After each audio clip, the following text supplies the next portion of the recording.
Peace and love and light and all that is good and the highest vibration. This is Misty Moon, and for today's Womb Wisdom, I wanted to share with you a conversation about the importance of honoring your ancestors.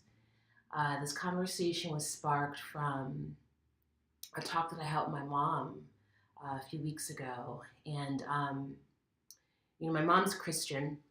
And I remember when I first started going through Queen Afua's rites of passage, uh, one of the one of the practices that we follow as sacred women is having an altar, which you can see right here. This is my altar. And one of the things we have on our altars are photographs of our ancestors, those who passed away and those who are still living with us. Or once they pass away, they're considered to be our ancestors, but like our family members that are still alive that have inspired us in some way. But the importance here is having an area that focuses on a family member that passed away, or acknowledging someone, maybe what you weren't even related to them, but maybe they were like a political activist that made a huge difference, made a positive difference, and they passed on. So they're considered to be an ancestor. So I remember when I was going through rites of passage, I was calling my mom and asking her, "Hey, mom, do you have these pictures of, Mama Dear? She's my great grandmother, or of that aunt that passed away." And I remember at one point she was like, "Well, what are you up to up there? Are you using it for witchcraft?" And it really triggered me because I felt like, oh, okay, well, I know what I'm doing is not evil. Not saying that witchcraft is evil. I don't want to like discriminate against religions. It's no matter what practice you have, it's the intention behind it. But what my mom's perspective, the way when she said that, she was implying as if I was doing something, immoral.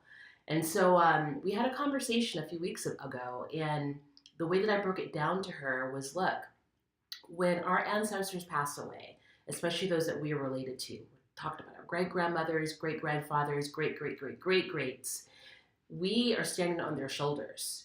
I reflect back to, I get emotional just thinking about this, but as an African American woman thinking about slavery and the ancestors that were on that ship, and as horrific as that experience was, some jumped off, which is absolutely fine. If that's what they needed to do, that's what they needed to do.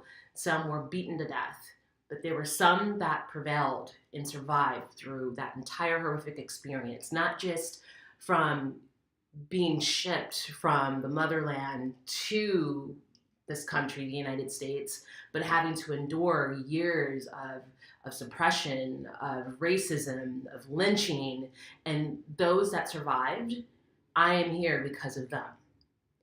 So to say that honoring our ancestors is evil, I feel like is completely far from it and completely ignorant to say that.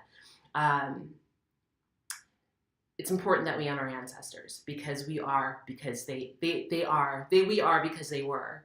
And so another thing too that I've been aware of that I find interesting is there's this renaissance that's happening right now with melanated people.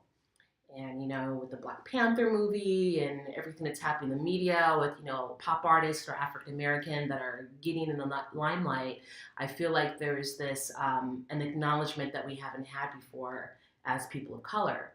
My theory is that a lot of it's due to the fact that we are rewriting our story. We are breaking from the old conditioning from Christianity. Again, not saying that there's anything wrong with Christianity. It's about the intention. But there has been certain propaganda intertwined within Christianity that was intended for programming from the powers that are trying to be. So more African American people, more melanated people are starting to go back to their roots by honoring their ancestors, for an example. Something as simple as that. And when you honor your ancestors, even though they're on the other side, they are still able to support us. So another part, going back to the conversation I had with my mom, when someone passes away, people say, oh, let's keep their spirit alive. How do you keep their spirit alive? By acknowledging them. And it doesn't have to be this huge production. It could be a really simple practice by sharing stories of them, by which I'm going to share a simple libation that I do that I learned from my Sacred Women path. Just saying their names out loud That's a way that you feed and acknowledge your ancestors. There's a movie called Coco. If you haven't seen it yet, I highly recommend it. It's by Pixar. I love Pixar, by the way. So with this story is about within the Hispanic tradition, they have what's called Day of the Dead, and it's around like it's the beginning of November. And so with the Day of the Dead, they honor their ancestors. They have just beautiful, elaborate altars. And so in this movie, in this narrative, which I thought was so interesting. So it was giving the perspective of the spirits, their perspective of the Day of the Dead. And for them, it's a huge occasion because when they're remembered, they can cross over this bridge and they're all dressed up and they're being fed by their still living family members. But then the spirits that are not acknowledged, that have been forgotten for whatever reason, they start to slowly fade away into oblivion. So in this narrative, there was the great grandmother that was still alive. She was, I think, in her 90s. And she was the only one that had a memory of an ancestor that passed over that the rest of the family had neglected or decided that they wanted to abandon for whatever reason. So since she was dying, since she was the last one that had his memory, since she was dying, he was dying on the other side. And once she's gone, he's completely gone in oblivion. I hope that makes sense. I thought that was just a really powerful message to relay about, again, the importance of keeping our ancestors' spirits alive.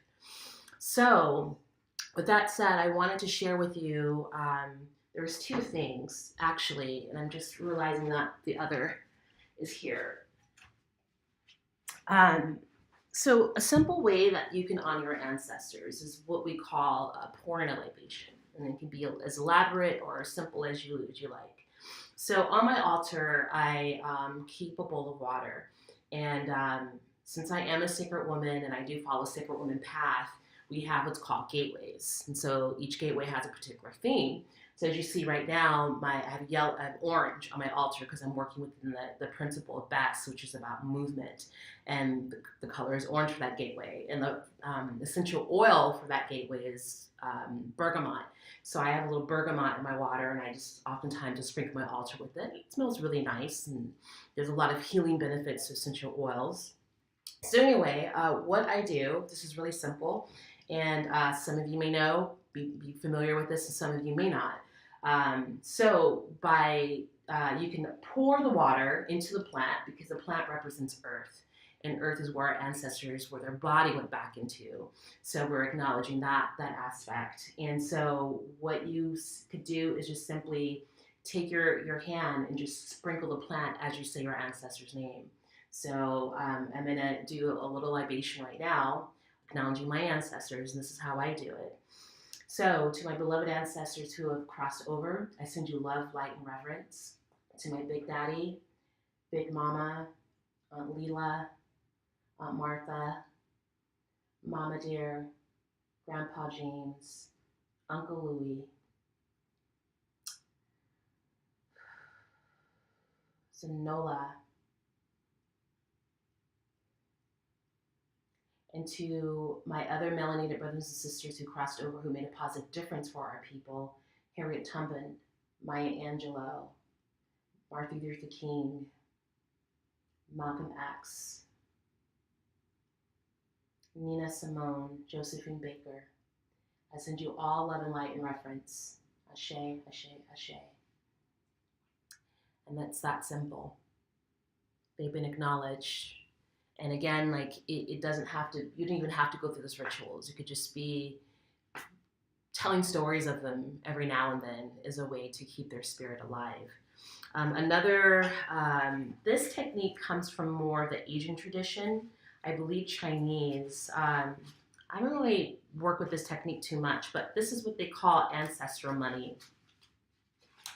And with the ancestral money, it's in some cultures, it's believed that, again, our ancestors are still alive and thriving in the other world. And keep in mind that energy cannot be created nor destroyed. So just want to say that. Got to add a little scientificness to it. So when they pass away, their energies are still alive. So some cultures believe that if you burn this ancestral money, it helps. It's pretty much like putting energetic currency in their account, and it's just another way to feed them. So then with this, what you do is you burn it, and as it's lighting on fire and burning into ashes, you say the name of your ancestors. So this is another technique, and you can purchase this online. And again, I haven't really worked with this particular technique, but it's just not what resonates with me right now. But it comes down to you doing what resonates with you. So that is my share. Honoring your ancestors it's important. I mean, again, we stand on their shoulders. If it wasn't for what they persevered through, we would not be here. So with that said, I send you all so much love, so much light, the highest positivity and vibrations into your day. And I look forward to connecting with you all next time. Okay, take care.